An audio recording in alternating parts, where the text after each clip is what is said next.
live stream. We are live today with our second episode of You Know Them, You Love Them, a brand new series where we're going to be interviewing some wonderful faces from our Walt Disney World community that we have. So welcome in, everybody. I'm going to be saying hey to everybody in just a few seconds, and our guests will be coming on here in just a few minutes. So welcome in, everybody. Hope you're all having a great day. Let us know in the chat if you're here and you're watching, and we're going to just go over a few basic things. Take maybe 4 minutes tops at the beginning to just go over basic few things, and then we're going to bring our guests on. So welcome in Sam, Peter, Donna, Richard, Todd, Life of Presley, iHeart Disney, Isaac Nail, and I know we had John Morgan. We had a lot of people in the pre-chat. Cameron, let's see, Isaac, and Alyssa, and Tori, Rob Fuzz, welcome in. Alyssa and Neil, hope you guys are doing well. Lori, welcome in. And I know some more people will be popping in because I know the notifications take a second to go out. Chips99, welcome in. So really quickly, we are going to go over a few things before our stream starts. I did want to let everybody know that channel memberships are 100% optional. It's a great way to support the channel if you can, but I know it's a very difficult time right now. So if you can do that, amazing. I appreciate your support, but if you cannot do that, no worries at all. The streams are always free to watch. But I did want to shout out our channel members and thank them for their constant support. So we have John Morgan, R. Johns, Donna, Blue Nose, LSU Mom, Tiki Man Fan, Mary, Rob, we have Christine, Mar, Alyssa, Neil, Disney Family, Once Upon Adventure, Tina McNeil, Samantha Lowe, Disney Fan 65, Mary, Ohana Life, Liam, and Erica. Thank you guys so much for your constant support to the channel. I really do appreciate that. We also have some new merchandise. It is available in the description of the video if you'd like to check that out. And we also want to give a quick thank you to our frontline and essential workers. Your tremendous support and work during this obviously uncertain time, it does not go underappreciated one bit, and we thank everything. We thank you for everything that you are doing during this process. LSU Mom, welcome in, and Extra Magic. Peter, welcome in. Tiki Man Fan, Michelle. Awesome. So if you guys are just joining, hit that like button, share out the stream, and let others know we are live. Those are easy ways to support the stream. But without any further ado, give us a thumbs up in the chat. Let me know if you are ready for us to bring our guest on today. If you don't know who our guest is, his name is JoJo, and we're going to be introducing him here in just a minute. And we're going to be talking about his work, what he's been doing with his YouTube channel, and a lot more we're going to try to fit in. Absolutely. So let us know. Give us a thumbs up or a hello or something in the chat if you're ready for us to bring him in. And we will be doing that here in just a second. And if you guys would like to, you can go check out his social medias, his YouTube, TikTok, and Twitter are linked in the description. And I know I have it being posted in the chat as well. So we have gotten the all clear from the chat that they are ready. So everybody, please welcome in JoJo's World. JoJo, how are you? I'm good. How are you? I'm doing awesome. Thank you so much for being on here today and agreeing to come on. Yeah, of course. So, well, first thing is, and I know a lot of the chat is very excited. I know you can see it. They're all saying hi to you there. So I wanted to talk to you because I've been watching you for a very long time. I don't know if I've been watching you before you had 1,000 subscribers, and now you're at, I think, 25,000 last I checked, which is a very good thing. It's a crazy number, but it's obviously a very good thing. So I wanted to talk to you about, your YouTube, different, obviously, how you're doing on social medias and stuff like that, and just like your life around your channel, if you will. That's one of the main goals about this show. And obviously, I would like to say, for those of you who have not checked out JoJo, you don't know who he is or what he's done, go subscribe to him. It's free, an amazing way to support. And we're happy to talk to you today. So right off the bat, because I think this is obviously an easy way to start out, I want to talk to you about your YouTube channel. So when did you start out with YouTube, and how did you, what was your reasoning for starting out with YouTube? Yeah, so it's a very interesting story. It was never planned. I didn't move down to Disney or the college program to start a YouTube channel. I was going to school in Scranton, Pennsylvania, and at the time I was a therapist. I was going to school for counseling and human services, and one of the things they asked us to do was do some personal therapy as a project. So one of the things I used to do was I'd make videos recording my day just to help myself. It was just meant for me. The first video I ever recorded was me voting for the first time. And I was just like, at the time, I put down my YouTube channel, and obviously it was just meant for me, but my friends watched it, we laughed, and yeah. Sure. So, and then I came on the Disney College program. And once I was on the Disney College program, you know, so many people were asking me how I was doing, especially my mom and my family. So I was just like, I'll just record, you know, me experiencing it. So the first vlog was me literally traveling from New Jersey to Florida and hanging out in Disney Springs by myself on a rainy day. That was the first vlog. I remember that video. That was Yeah. I remember you, I think, because you took a train down, right? Yeah. I remember you met a lot of other people on the college program on that train, which is, I thought, Yeah. well, you were all connecting there. Yeah. So I guess your college program was the reason you want to start doing just Disney content, right? Yes, for sure. Yeah. The college program was kind of the catalyst for everything. It was just I came here. It's such a long, and like there's so many elements to it. But basically, by the time I got down on the college program, I realized that I really liked working here, and that's when I started realizing that there was a community for video making and stuff. So I'm like, I can do this, and even if it doesn't really like, if anything, like my mom really loved watching it. My grandpa, who I haven't really had a good connection with up until this point, started watching them and like started like wanting to talk to me about it. So I was just like, I'm gonna just keep this going. So that's what I kept doing, and then I met so many cool people on the way. Absolutely. So when did you, so I know it was during your program, but when did you start to realize like, hey, I can actually go somewhere with this. I can, start doing these videos and hey, people are actually watching. Like what point did you start to realize that? I feel like it just comes in waves. Like even today, like even like there's just moments when I'm just like, wow, like I can do this. Like I still don't think it's fully processed with me yet. I think I'm trying to think. I really don't know. Maybe when I hit 1,000 subscribers, like I can't even. I think it was like 1,000 subscribers, where like I was like, wow, this is really cool. And like I Yeah. remember I ended up actually. It just happened that day I ended up hanging out with Emily Nelson, who was another YouTuber Hmm. at the time. Well, she still is. And I had a little button that said celebrating 1,000 subscribers, and I just took pictures in front of the castle. And I think at that point I was like, like I have a good group of friends who support me. I can definitely keep this going. I didn't know the capacity. I didn't know what opportunities, and like even to this day, I guess I just keep it humble. I guess if there's a word, I think it's just a really cool opportunity. And the biggest thing I look at from this is that there are people who get happy, who get excited, who appreciate what I do. So I do it for them. That's the biggest thing. I love doing it for people because I have this, tool. Yeah, Yeah. absolutely. So, who would you say was like an inspiration for you when you start? Like, who did like? Because I know everybody has that YouTuber that they look up to. So who was like a YouTuber that you looked up to and said, "Well, hey, they're doing this. Maybe I can do it." Or I like how they did this vlog. Maybe I'll use that technique on my next vlog. So who was somebody that you really looked up to? It could be in our Disney community, or it could be even somebody not in the Disney community. I think when I started vlogging, I kind of have two separate things. One, I never really watched Disney vlogs. I before I came down here, I didn't know they were a thing. I didn't know there was a community for them. I was always a Disney fan, but not a Disney parks fan. So I didn't know there was a huge community behind Disney World and its parks. I think the YouTube community in general was a huge motivation for me. Just seeing like, because honestly, even at the end of the day, even up to now, like with work and with vlogging and trying to still have a social life, I never really took the time to watch anyone else's videos unless specifically like I wanted to see a part. I never really went out of my way. So I guess if anything, I kind of used more of Casey Neistat. I used to watch some of his vlogs back in the day, but Yeah.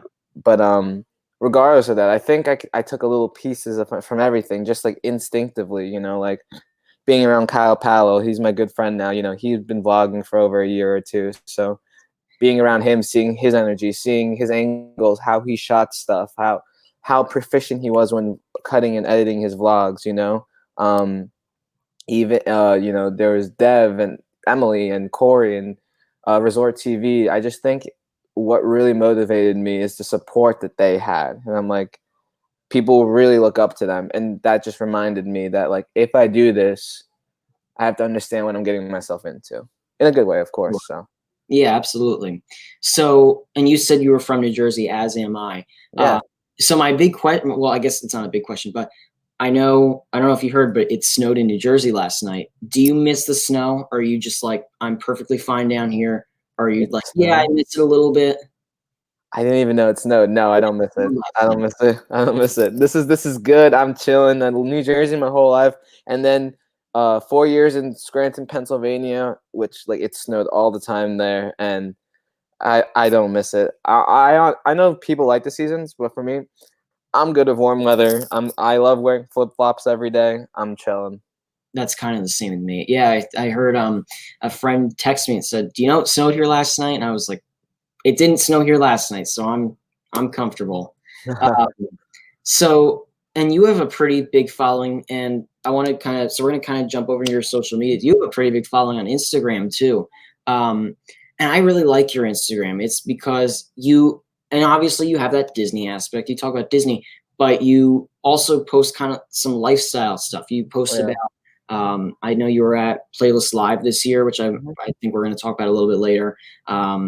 You post about just being positive, and it's just something I really like. I really appreciate people that do that.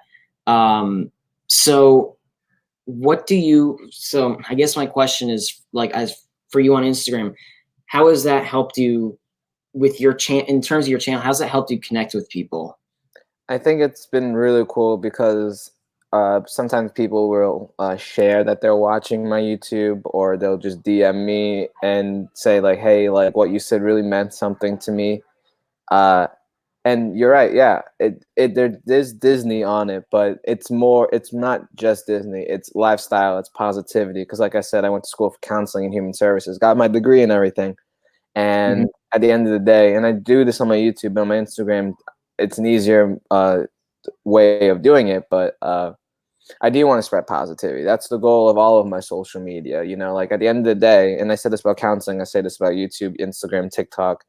If I make someone happy, if I can make one person's day better, then it's a good day, you know? And even I might not know it, you know, I don't need someone to tap me on the shoulder and say, "Hey, you did this for me." Yeah, no, but, like, even if it's unheard, like, I just have to tell myself that I'm helping someone out. And usually that's the case, you know? And I find it out through the parks or wherever I am. You know, people will come up to me and say stuff every now and then. So Instagram, I try to keep it positive. Definitely a weird switch, because before all this YouTube and Disney stuff started, it was just my personal account, you know? And, like, again, I never planned for any of this. So it's interesting. It was interesting to convert my Instagram to more of Yeah. that, you know? Um, if you go back down enough, there'll probably be some old pictures from college that you can still see of me. But for the most part, it's mainly more Disney and positivity now, and just another medium to reach out to people. Gotcha. Yeah. And I think, like, because you did convert it into your kind of like YouTube channel, Instagram, but you also post like your it's kind of like a different outlet, if you will. Like, you post, Mhm, because your YouTube channel is your videos and mhm. what everybody's aimed towards with your channel, obviously. But Instagram is kind of like not a second version of you, but you know what I mean? It's like a different Yeah, it's just a different part of me. It's just more of, like, my personal life, you know, which is cool. I side. like sharing. I like being open and honest. So yeah, you'll see my friends on there. Mhm. Maybe you'll see me going out and, you know, having fun, like, you know, downtown or in Disney, or just having a drink with a friend. So that's cool. I like keeping, you know, people are investing time into me. The least I can do is, like, share parts of my life that are, you know, reasonable and appropriate. Sure, absolutely. So another, which is a huge, I'm sure is a huge part of your life now, and I want to discuss this as well, is your TikTok. Out of all things, I know you're, first of all, very big on TikTok. And my first question, Apparently. did did it ever occur to you, like, that you would, like, did you ever think, like, wow, like, well, I mean, that's not my question. My question is, like, do you still believe that you have as many followers on TikTok as you do? Like, are you just like, oh, I'm used to it? Or are you just like, I can't believe I still to this day can't believe how many people I have. You know, TikTok was definitely an interesting outlet. I think it's something that's interesting for a lot of people because it's still very, very new. I think just now, a lot more people are slowly starting to get onto it. You know, celebrities and just families and people in general, because especially because of the quarantine. Um, TikTok was more of just like an outlet, a joke back in the day before I even started doing the Disney College program. And when I Mhm. got down here, I made videos on the side, nothing crazy. I didn't really put too much time into it because, again, it was new and I'm so focused on this one thing called YouTube. And over time, it's been ups and downs. I was like, okay, I'm going to put some more time into TikTok. And it didn't work out because it was so new. I didn't understand it. And I still don't to a degree.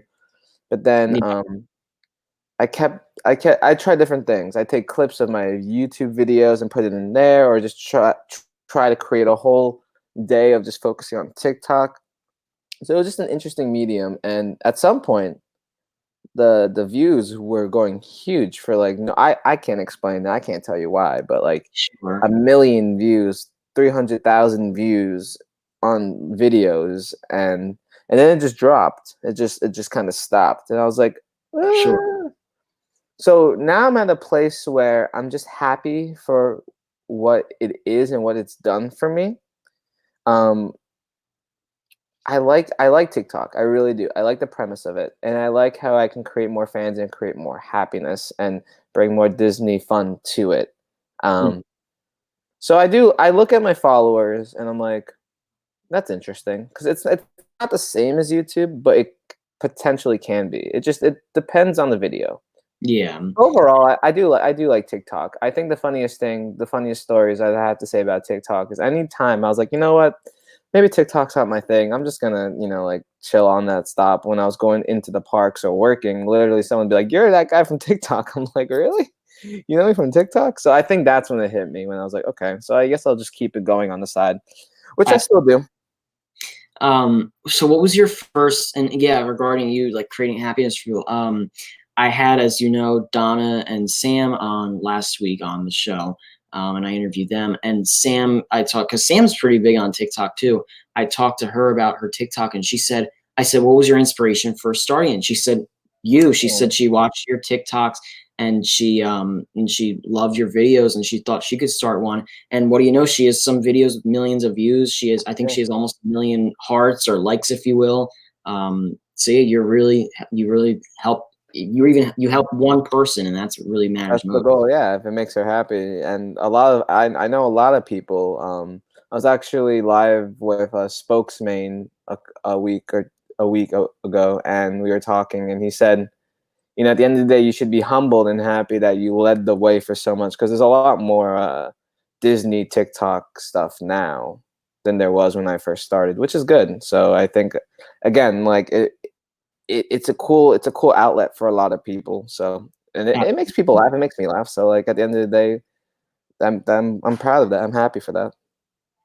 So another thing that I wanted to jump into is your, I guess, tagline, if you will, which is "Every day is a blessed day to be alive." So how did you come? I don't know if I've ever heard that story. How did you come up with that? Like, where did that originate from, or um, did you have any inspiration for creating it, or something like that? Yeah, it's an interesting creation. It's kind of a big symbolism of me as a person and just my channel, my Instagram, my TikTok, my lifestyle.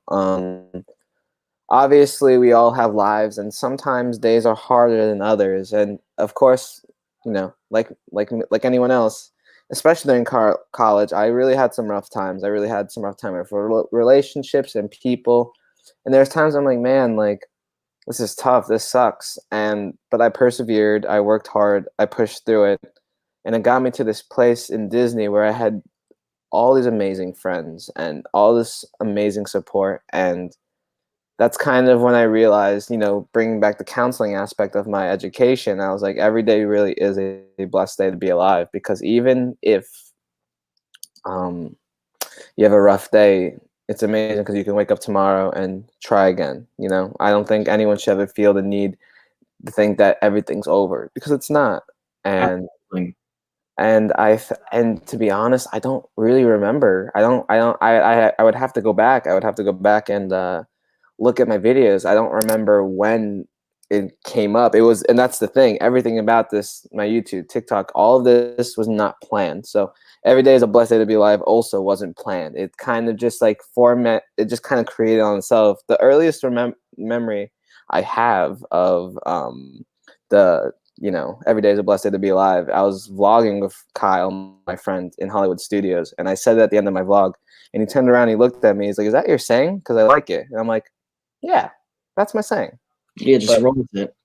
uh, Um, so I meant to ask this question, right? Totally forgot about it. So going back to your TikTok really quickly, what was the first video of yours? Well, I guess it's yeah, a question that's going to lead into another question. What was the first video of yours that like really like blew, like it was the first one that just blew up like the other ones? Because I mean, when you really start with anything, your views are obviously a little lower, and then they start to pick up. But what was the first TikTok of yours? Because you've had some that have gone viral. What was yeah. the one of yours that just boom went viral? I guess my early, it's hard to think. I think my early, I guess my earliest one, I don't know. It's between the Equity Ben one and then Not Big Enough. I think Not Big Enough came first. I don't know, but we'll say Not Big Enough. Basically, I was in Disney Springs with Kyle, and we were just hanging out, and I wanted to make a TikTok, and there's that big wall of Mickey Mouses, Yeah. and I just took one. Kyle helped me record it. I was like, "This is not big enough. This is not big enough. This is not big enough." And it kept going and going, and that it was very simple, not planned, and it blew up. And so many people were like, "Man, like I wish, like I thought I was gonna see Mickey at the end of this," and I'm like, "Oh my god!" So then that's kind of how the whole series of Not Big Enough started. Where if the chat doesn't know, it was just like, I'd find if there's a Mickey Mouse plush, I get a little tiny Mickey Mouse and a bigger Mickey Mouse, and then I meet the actual Mickey Mouse, which is of course big enough because that's Mickey Mouse. So Yeah. the And following up short was Equity Ben's puddle one. That was pretty big too. and that yeah, I knew you were gonna say that. Obviously not big enough it's something so simple. It's not like there's no thought that really has to go into that. And Yeah, it's like a series almost. It's like a yeah, TV series, if you will. That there's you do one with Mickey, you do one with Stitch, and the list goes on. And your Ben one, I really blew up too. And yeah. and it's like a trend now. Every single So sing along, somebody says it. It could be one person, five, the whole crowd, whatever, and somebody says it, and it's really, I guess you kind of started that, if you will. yeah, definitely. I got the idea. Obviously, was from Kyle, and then the from Kyle there was, if you look back on YouTube, there's a video from like a couple years ago that you can see Equity Ben like looking so different, and someone saying puddle and them freaking out. And it just so happened that one day I was with my mom and sister, and oh, I was with my mom and sister, and I was just like, because at this point I was friends with Equity Ben, so I'm like, hey, my mom and sister are coming. We're going to be in that little area, just to let you know, like we'll keep an eye out for us. So when the puddle part came up, I was like, Tristan, Mom, yell puddle at this part, and it just happened so effortlessly, and it was just so funny. And it wasn't meant to be a video, a TikTok video. I just created it. I thought it was funny, and then I posted the TikTok video. And then actually, what happened, and I don't think many people know this,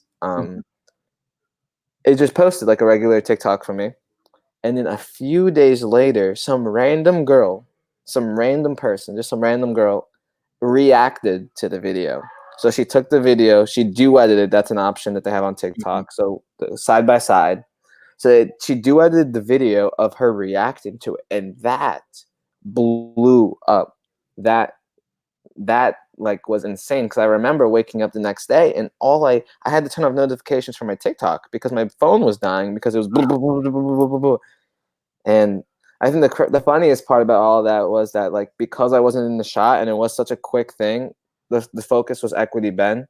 No one really knew that was my sister, my mom, or me recording. So I'd be working and I'd be in the break room, and my friend would be like, "Yo, like, look at this," and I'm like, I filmed that. Like, wait, that's yours? And I'm like, yeah, because it went crazy. Like, it got shared to Instagram, YouTube. So very fun time, and it definitely changed the history of that show. But Yeah, absolutely. Yeah, it changed it for sure. yeah. Um, so you've had, I guess, technically two, but I guess you've had three positions with the Walt Disney Company. And your first one, which kind of combines with your college program, was custodial. Um, and so I know obviously you're not with custodial anymore, but um, did you like your time as a custodian, or was it like, yeah, it was good, but it's kind of in the past, or are you like, if I could go right now, I would be a custodian? Like, what's your thoughts on that? Yeah, I loved custodial. Long s- to make a long story longer, but I'll try to sum it down. When I first joined the college program, I went to audition in New York City, to be in entertainment. I made it all the way. They took down all my information, and at that point, I had to actually be in the college program. So then I got into the college program, not really thinking about what role I want, not doing any research. That's just me. And on the phone interview, they were like, "Hey, you have a high priority in custodial. Would you like to do that?" And I was just like, I didn't know what custodial was at the time. I was like, yeah. But and then and then I got the confirmation, like, congratulations, you're in the college program, custodial. I was like, cool. But I wasn't really focusing on that because entertainment. But then 2 months later, they were like, hey, sorry, you're no longer in consideration for entertainment. But at this point, I was very excited to go to the college program and move to Florida. So I didn't really care what I got. So then it was custodial. Found out it was a janitorial service thing. I was just like, oh man. I was like, oh man, that's like, I don't know how I feel about that. But I looked at all the reviews. They said it was great. And I'm like, okay. I I just want to get down there at this point to see what all the huff and the fuss is about. And I actually ended up loving it just because you just get so much freedom and you have so many opportunities to meet new people and make so much magic. And Sure. I love it. Do I miss it? Yes. Would I go back to it right now? Probably not, just because I did it for a year and that job definitely is very comfortable and easy to get used to. And the whole reason of me coming down to move and live in Disney was to experience different things. So I think I had just the perfect amount of time with custodial. Um, Gotcha. would I ever go back? Maybe, if the cards play it right, and I'm 65 or 60, and like I want to retire or I want to go part time. I would love to my last job to be custodial, because I would just make so much more magic. But yeah. So, and I know you're currently in entertainment, which we're going to Mhm. touch on just a little bit here in a minute. But I'm kind of curious, what was your favorite? Because I know with a lot of cast members, they make magical moments, which is really something special. Mhm. As a custodian, if you can share, what was your favorite magical moment or memory you made for somebody that you had the privilege of being a part of, for a family or a person or something like that? There's so many there's so many to pick from, and I don't think there's a favorite. There's definitely like a top three. So out of my top three, um, this was earlier in custodial when I was working in Magic Kingdom, Liberty Square. It was the music was playing and the fireworks are about to go off. It's the 5 minute warning before Happily Ever After it's gonna go off. I'm just enjoying the music, and his family comes up to me and they're like, "Hey, where are the fireworks? We've never seen them." And at first, I felt bad because it was only 5 minutes before, and at this point, we packed and everything, they weren't going to be able to watch it from the front. So instead of just being like, "Unfortunately, blah blah blah blah," I literally was like, I took initiative, and I was just like, "So the fireworks are right there, but we don't have time to make it there. But I will bring you to my favorite spot, which is a great spot in its own, which personally for me is behind the castle in Fantasyland. It's Yeah. very cool. Second best spot, other than the projections. You're so close to the fireworks, and it's kind of like a 360 show because they're behind you, in front of you, and everything.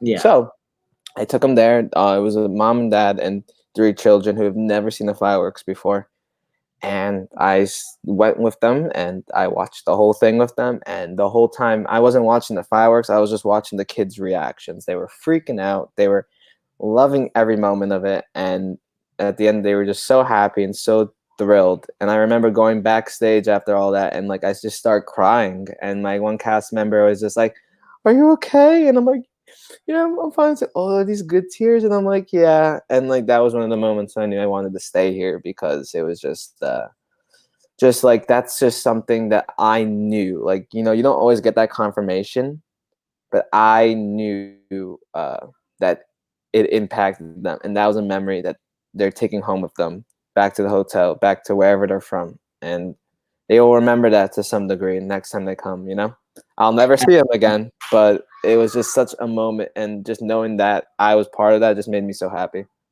And see, they probably went home saying, "Hey, remember that? Because remember that cast member who who watched the fireworks with us and took us to that spot?" Or they're going to come back in a year and say they're going to watch the fireworks and they're going to think of you and that memory you made. So it's really something special that any cast member from any role, entertainment, from custodial entertainment to the front desk of a resort, they create those memories, and it's something really special. And I've had a few of those memories created, and I always think about them when I'm there. So it's really something awesome. Um, so so what was your? I know you worked custodial at Magic Kingdom in Liberty Square and Adventureland and Hollywood Studios. What was your favorite of those two, and specifically like a location in those two to work in, and why would you say that? So again, there's just like so many unique things about each spot. I loved working in Magic Kingdom because of Happily Ever After. You know, specifically Liberty Square. You know, I'd get off for break, and there are the Muppets, you know, singing their songs, and that song never got old. And you know, going to the haunted mansion and cleaning the trash cans over there, but also being a spooky custodian ghost and like interacting with the guests, or even, you know, in Frontierland, you know, when they do I don't remember the name, but the little dance, the mob dance they do, the little routine they do with all the characters, the hoedown. It's not the hoedown, but you know what I mean. You know, I danced in there with them. I wasn't part of entertainment, but they welcomed me, and I learned to dance and just joined them anyway, because they were cast members, you know. So, and then Hollywood Studios, you know, being on the main stage and watching and helping clear the way for Darth Vader and Rey and Chewbacca, and being and literally having to like grab a child so the stormtrooper doesn't like walk over them, because you know they're so focused on getting their mission done. Or being by Grand Avenue and watching, you know, little kids fight Darth Vader. It's just always like there was just so many memories, even on Sunset Boulevard during the holidays, and just watching everyone freak out when it's snowing. And again, most of these things, people might ask you, do you get bored, or does this get ever old to you? It doesn't, because of course it's the same show, it's the same, you know, routine. But what changes every single time is the guests, and seeing their reactions, and just taking the time to watch them and just see how they react to it is just makes every environment so special. So if I Absolutely. had to pick one, if I really had to pick one, I'd probably say the Haunted Mansion, just because being able to honestly create my own character and role play as a ghost while I'm doing my job was amazing. And I knew a ton of ways to get around the mansion quicker than most people. So like some people literally thought I had a twin, because they'd see me at the beginning of the queue line, and then they'd see me right before they walk into the mansion, and I'd be like, "What's up?" And they would sometimes actually freak out. So I had Yeah. to make that and scare them, because I didn't want anyone complaining about me scaring guests at the haunted mansion. But it was Yeah. a good time. And it's really, as far as custodial goes too, it's, a lot of people might be like, oh, they're just a janitor, they don't have any reason to be here or something like that. But you really, and I know your uniforms say guest services on it. Mhm. And I see all the time people go up to custodians and they say, where's the bathroom, or where's Haunted Mansion, or where's Slinky Dog, something like that. So they really do, a lot of people might just be like, oh, he's a custodian, she's a custodian. Let's ask someone who knows something if somebody were to say that. But it's really the custodian. All custodians help out so much in so many ways. So it's definitely good to appreciate everything that they do. Yeah, we get a ton of we get a ton of questions. We're basically a secondhand guest relations. We get questions about the parks, the show times, uh, where to eat. If anything, custodians are a very global role, and we work hand in hand with every single department. I worked with entertainment, I worked with attractions, food and beverage, fireworks crew. Like sometimes the fireworks and you cleaning up, it's just such a unique role, and I will always say that. And I love making YouTube videos about it, but like I love telling people who come in the college program and anyone in the chat, if you ever know someone who's asking you about custodian, please let them know it's a good time. It's just such a unique role, and it grows you in such a professional and social way. So I recommend it to anyone. So your current position at Walt Disney World, which we'll touch on for just a few minutes, is Walt Disney World Entertainment. Yeah. So when you started with custodial, because I know entertainment was a dream of yours, like, I guess my question is, so when you started with custodial, were you always aiming to be entertainment, or was it like, I'm custodial, I'm fine for right now? Or were you like, one day I'm going to be entertainment, one day I'm going to do this job? It kind of so obviously of what I can share, entertainment. You go through auditions. So I auditioned a decent amount when I first got down here, but over time, when I started finding the value and the importance and the enjoyability of custodial, entertainment became less and less in my mind. But every now and then I go out to audition and stuff. It wasn't really on the forefront of my mind, and it's interesting because I mean, I can share this. It's more of a personal thing, but when I was in custodial, I had a lot of things going. I was thinking about going to guest relations, which still might be a possibility, which is the awesome thing about Disney. Maybe one day. But there was other options in front of me, and then there was one audition that came up, and I got a notification for. I remember I was literally like, it was right after Mickey's Not So Scary Halloween party. I got home at 1 a.m. The audition was at like 9 a.m. the next morning, and I'm like, should I go? I'm comfortable where I am. I'm happy where I am. And then I was like, if I wake up in the morning, I'll figure it out then. I woke up, I got up, and they went. And then after the audition, a lot of processing and stuff. And then, I got a call back. And so that was interesting because it brings two big lessons from that. You never know what's going to happen in life, because I never thought that would happen. I never thought entertainment was going to be something in my career path. And it just goes to show that you should never give up or like stop what you want. I almost didn't go because I was tired. Sure. And but I went and it worked out. So long story short, no, it wasn't. At first I was like, I want to do entertainment, but when I lived down here, I started like, I like custodial entertainment. It's okay, I can enjoy it for what it is. So when I did get entertainment, again, it was more of a surprise, like everything else has been down here. But yeah. So, and I'm assuming you're happy in entertainment, right? You like where you are? Oh yeah, I haven't even.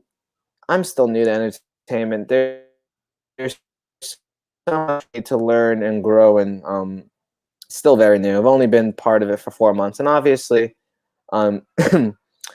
if you go on my Instagram or other things, you can get a little peek into what I do in entertainment. But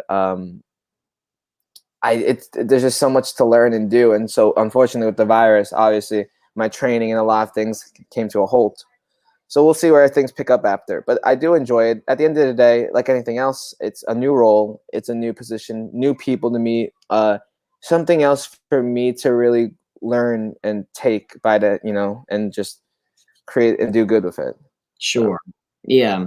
And yeah, and I know obviously. So have you with entertainment created some magical moments for people as you have with oh yeah, with custodial?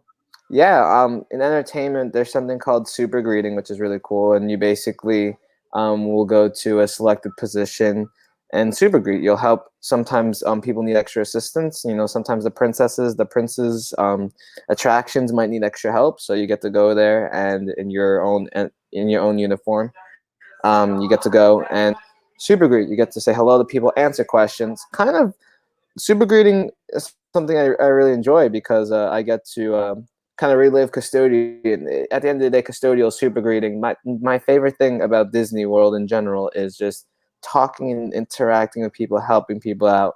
If there was a role where I could just hand out stickers all day and just like talk to people, I would take that job in a minute.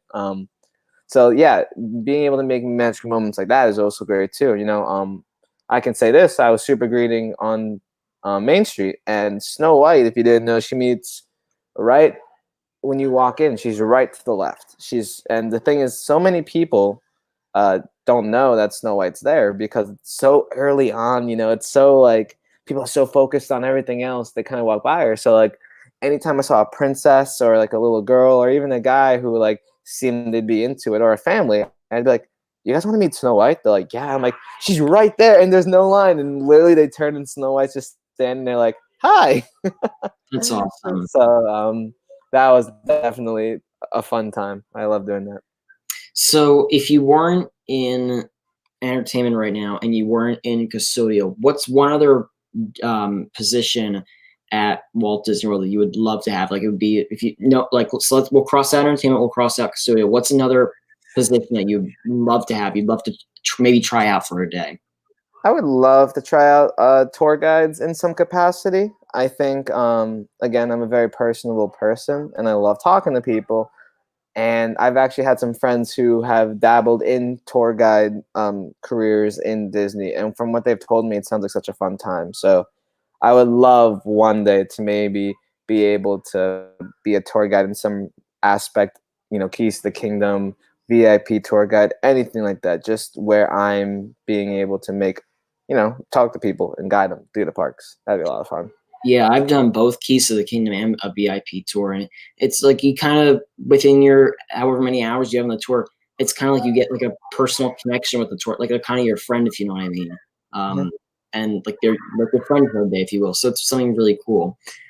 So this is probably a good time, because I love to do this on these interviews, to open up some questions for the chat. So chat, if you have any questions for JoJo or even myself or anything like that, throw those in there and we'll ask a few of them. I don't know if we can get to every single one, but we're going to feel free to ask a few of them. So feel free, put your questions in, and we're going to touch on some of those. So, but while we're waiting for some questions, so JoJo, how are you doing during this uncertain time right now? Are you doing good? You holding everything together? Yeah, it definitely was a little tough. It was definitely a little tough at first. I was definitely prepared for not being able to work. I was prepared for staying inside. I wasn't prepared for my relationships being a little strained just because of not being able to see certain people. Definitely not being able to see my friends or my loved ones on a daily basis was definitely a little tough for me. But now I've come to a state of complacency, and like everyone else, I think we're all in this together. We've all been affected by this in one way or another. So I just try to keep the positivity going and understand that it's okay not to be okay, because this is an unprecedented time. But we'll all Sure. get through this for sure. So we already have a few questions. Let me jump back. We already have a few questions in here. And Rachel Loves Disney, welcome in, Rachel. Said, I'm assuming this is when you're as a guest. So when you're a guest, what's your favorite Disney character to meet? Good question, man. That I've had so many fun interactions with so many people. I think I have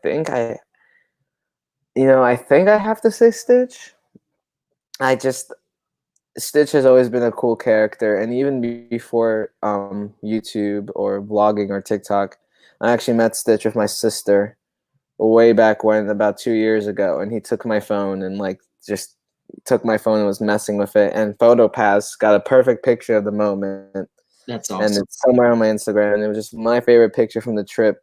So I think Stitch is first, and then second, if I have to have a runner up, I really liked meeting Jack Skellington, both here in Disney World and Disneyland. He just has so much enthusiasm and energy, and I just love talking to him. That's always, yeah, I love meeting Jack Skellington. I love meeting Stitch too. They're definitely some fun meet and greets. Oh, so this question is, I guess this is, I don't know if you've really talked about this. This is kind of a fun question, if you will. You did a TikTok with syrup. How hard was it to clean up? Oh my god. Yeah, it was so hard to clean up. I didn't even think about the repercussions of pouring syrup all over my floor. Um, it took a solid hour or so because it was everywhere. And even when I thought it was gone, like I'd walk on the floor and then boop, like my feet were sticky again. And I was like, oh my God, you had to get a lot of water, a lot of soap, a lot of towels. Was it worth it? I'll be honest, no. So you Probably wouldn't, will never do it again. so you wouldn't have done it if you knew what was going to happen. I was like, it was fun though. Like it was like a one in a lifetime thing. I did it once. I'll probably never do it again. Gotcha. Liam asks, what's your favorite ride in Walt Disney World? Ooh, tough question, but I have to say, Toy Story Mania, just because there's so many good rides. But for me, someone who goes to Disney World a lot, Toy Story Mania is such a cool ride because it can be a casual ride, it can be an intense ride. Because I know when I get on the ride, I'm not. There's been so many different circumstances. Like I'm not even gonna lie. Like this is such a good question. I can go. I can talk. I could spend a day talking about this, but basically, to make it simple, you get on the ride. You go with a friend who's like a seasoned veteran like you. Y'all know all the secrets. You are going so hard. Your arms are breaking because you're just trying to beat, like Kyle and me. We can easily both score over 300,000. It's a very fierce competitive. Or I can go on with my family who doesn't come here too often and they just enjoy the ride.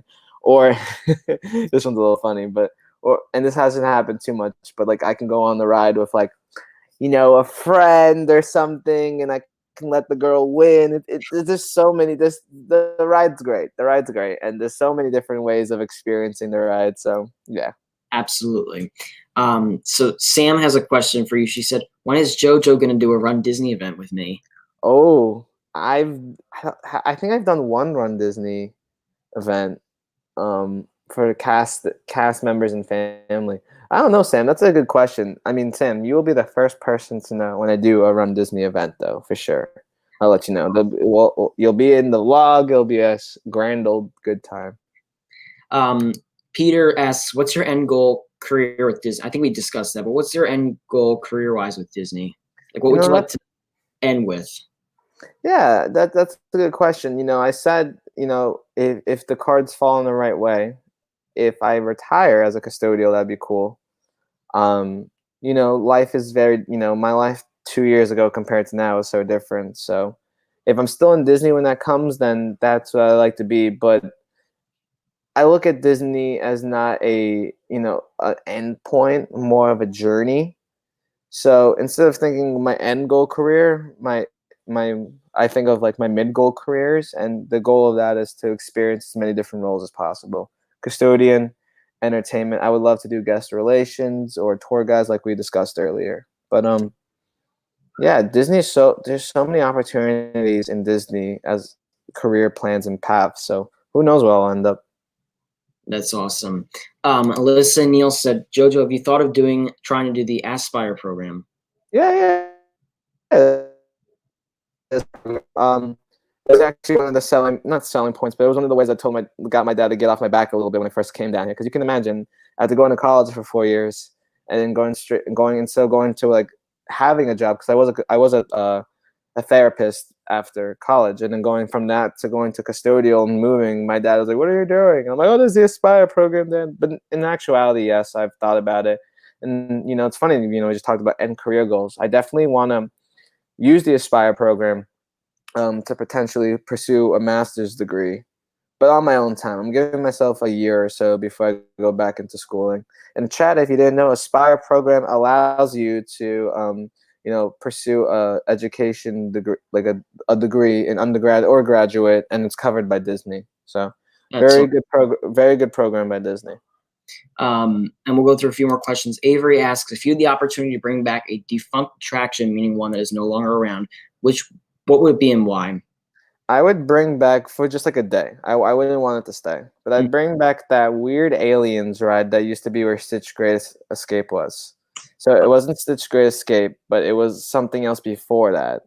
And what was the name of that? I don't know. Maybe the chat knows, but it's the only reason why is because it's the same ride function as Stitch's Great Escape. But when I went on that, I went on as a little kid with my dad, and we had no idea what it was. And I got so scared. Like, from my memory, it really sounded like people's heads were getting like eaten, and I was terrified. Imagine just being in Tomorrowland and all of a sudden you go on this ride, and it's just these aliens eating humans. So I Yeah. would love to go back on it just to see how scary it truly was as a 23-year-old compared to a 10-year-old. Yeah. Oh, Alien Encounter. Oh, that's it. Alien Encounter. That's It right. was so scary. I was a little kid. Crazy. And we have an amazing super chat from John Moore, who is an incredible supporter. Thank you so much, John. He said, great stream, Nick. As always, 2 questions. What is your earliest Disney memory, if you haven't answered that question already? And if given the option to leave Disney and do YouTube full-time, would you consider it? Ooh, good questions. So earliest memory is not even personally mine, so I don't know if it counts, but I know it's a memory. So before I went to Disney World as a kid, I used to watch the Disney sing-along VHR tapes or whatever. And it showed Mickey and his pals singing in the parks, Blizzard Beach, all this stuff. And my mom and dad both, hit themselves on the head for not recording this, but apparently when I got off the monorail when I was a little kid the first time and I saw the castle, I literally just like freaked out. I just started jumping around and stuff and dancing because like I've seen it so much on like TV, and to see it in person, I was just beyond excited. So that's a really cool memory. And then if given the option to leave Disney and then YouTube full time, would you consider it? I definitely it's a tough question. I think I would, but it would take a lot to get there. It's something that would take, like, simple answer, yes, but there would be a lot more processing and to think about. And one of the reasons why I could do it full time is I know I wouldn't be leaving Disney. Like I would still be in the parks. I'd still see my friends. I'd still make new friends because I do make friends and I vlog all the time. Yeah. But it would definitely be a tough decision. But I would say yes. But I definitely don't foresee that happening in the future just because right now I do like obviously working for Disney. So yeah. That's awesome. Let me And see. I yeah, think there were a John, few thank you more for the questions. super chat. Thank you for the super chat, John. Appreciate it. Yeah, John, awesome. Anthony said, what is the first thing you're going to do when the parks open? Go to Magic Kingdom. I'm gonna go there right away. I cross my fingers I can make it and everything works out, but I want to be there on the first day. I want to be in the parks. I want to just record the environment because it will be different, of course, but I want to be there. Yeah. And I'm gonna go on whatever ride is available. That's like not too long of a wait, I guess. Maybe even see. I don't know. I don't know how the parks are gonna operate, but I will be in Magic Kingdom. That's the first thing I'm going to go there, look at the castle, probably make a TikTok, honestly. That's probably what I'm going to do. I'm going to make a TikTok in front of the castle. Like, what else? Like, what? There That's you fun. go. Yeah. Absolutely. I saw a question from, let's see. Question from Donna. I saw there we go. Does he see himself making a lifetime career at Disney? As of right now, for sure. I mean, there's nothing else I really want to do. I'm happy at where I'm at. So, lifetime career can mean a lot of things, but I do enjoy. I'm very blessed and fortunate to live in a life right now where both my personal and my work life are kind of combined in. I'm happy that I can go to work and then leave work and come back just to hang out with friends or make YouTube videos. So I'm very fortunate about where I am right now. That's awesome. And Crystal said, I guess just as a comment, we met JoJo once. He's the kindest soul. Love watching all his videos. He makes our day. Oh, well, thank you, Crystal. I appreciate it. I try. I think it's really interesting when people meet me because at first they're a little like, "Oh my God, I'm sorry. Like, can we talk?" Or no, like, yeah, come say hi to me. If you ever see me in the parks, please. I mean, obviously, don't tackle me, but Yeah, say hi. I love chatting with people.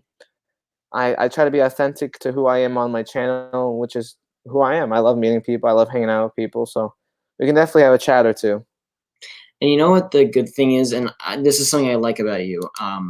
is that it's very unfortunate too. There's a lot of people where you'll see they're not the same on camera as they are off. They're very different off camera. They just try to put on a show on camera, if you will. And with you, and I've had the pleasure of talking with you off camera and while you've been working stuff, and you're exactly the same on camera as you are off. And that's something I really appreciate in someone, especially a YouTuber that I watch and stuff like that. It's Well, definitely thank you. something I can appreciate. Well, I appreciate that. Thank you. Yeah, I try. That's all I got. I can't I can't really put on a different persona for YouTube. If I ever tried to be a straight information person or like something that I wasn't, I'd just be so out of element. You know, I Yeah. have to be myself. And you can kind of tell it's kind of made up too. Hmm. So yeah, I think that's basically everything we wanted to cover. Jojo, I want to thank you very much for coming on. If you guys have not already, please check out Jojo's World. He has a YouTube and a I TikTok do. as well. The links are in the description, and I know our moderators have been posting it. So go check out some of his videos, watch some of his videos, and I know you go live every now and then on TikTok and YouTube, so definitely go check those out. But Jojo, thank you so much for coming on today. Of course, Nick. Thank you for having me. It's good to talk to you. Absolutely. I really appreciate it so much. Seriously. Any chance I get to talk to my friends or talk to the community, I appreciate it. So thanks for having me out. That's awesome. So I'm going to end the stream, and I'll talk to you in just a few minutes. Yep, sounds good. All right, everybody. Thank you so much for joining it today for this amazing interview. I love doing these interviews. They're so much fun. If you guys have not already, please be sure to check out JoJo's World, his YouTube and TikTok and Instagram. They're all linked in the description down below. If we miss anything, if we miss any questions that you ask, feel free to message myself, or you can message JoJo, and I'm sure we will get to any questions that we missed. Unfortunately, we do not have the time to answer all of them, but it's absolutely amazing that we can answer a few of them. So thank you everybody once again for coming on. I do want to take a quick second to shout out our channel members. So thank you so much to John, R. Johns, Donna, Blue Nose, LSU Mom, Tiki Man Fan, Mary, Rob, Christine, Mar, Alyssa, Neil, Once Upon an Adventure, Tia McNeil, Samantha, Disney Fan 65, Mary, Ohana Life, Liam, and Erica. Thank you so much for being members of the channel. We really do appreciate your support. Thank you to our frontline workers as well. My channel banner has actually been updated to thank frontline workers because I think it's very important that we thank them for everything they're doing right now. So thank you everybody for everything you're doing.